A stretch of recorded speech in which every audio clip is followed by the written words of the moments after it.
بسم اللہ الرحمن الرحیم۔ محترم سامعین و ناظرین، السلام علیکم ورحمۃ اللہ وبرکاتہ۔ رمضان المبارک کے ماہ مقدس کو رحمت عالم صلی اللہ علیہ وسلم نے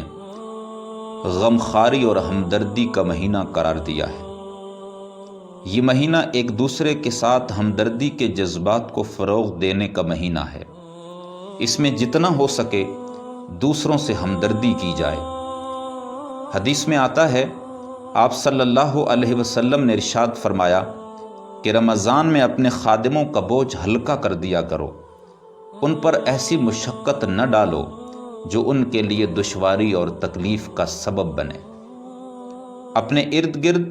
اور ملنے جلنے والے لوگوں کے ساتھ ہمدردی اور خیرخواہی کا جذبہ رکھ کے اور خیرخواہی کا سلوک کر کے رحمت عالم صلی اللہ علیہ وسلم کے اس فرمان پہ ہم پورا اتر سکتے ہیں۔ یہ مہینہ تو دکھوں کو بانٹنے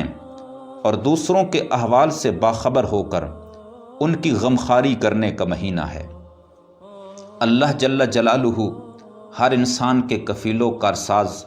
اور روزی رساں ہیں۔ ہر کسی کی روزی روٹی اس کے مقدر کے مطابق اس کو ملتی ہے، لیکن ماہ رمضان المبارک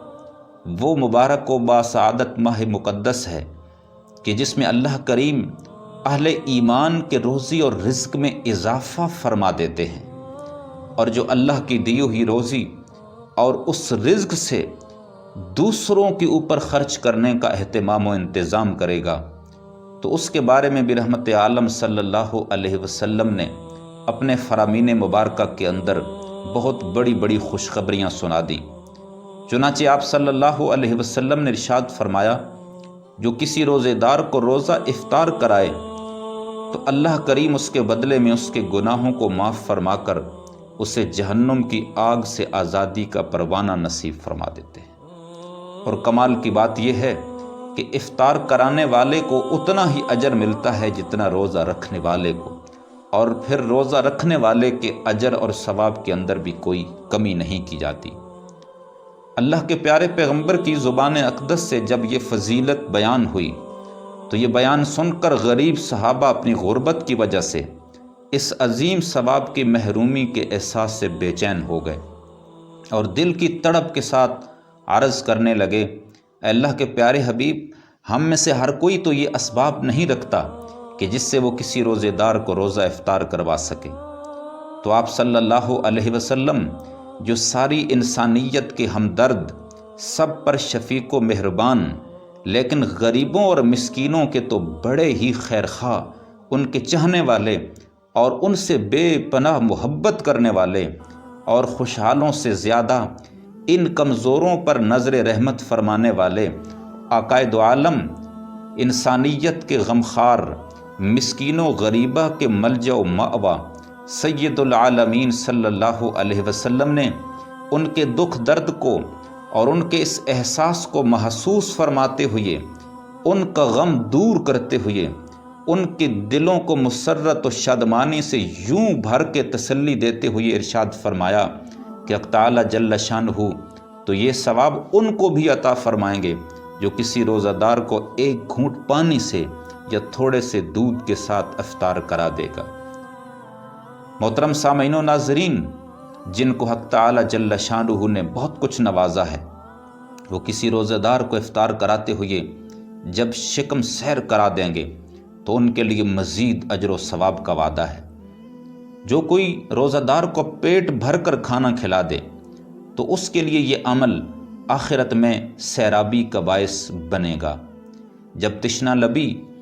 اپنے عروج پر ہوگی، حق تعالی جل شانہ نبی رحمت صلی اللہ علیہ وسلم کو حوض کوثر پہ کھڑا کر کے ان کے ہاتھوں میں جام کوثر تھمائیں گے تو مجھے یقین کامل ہے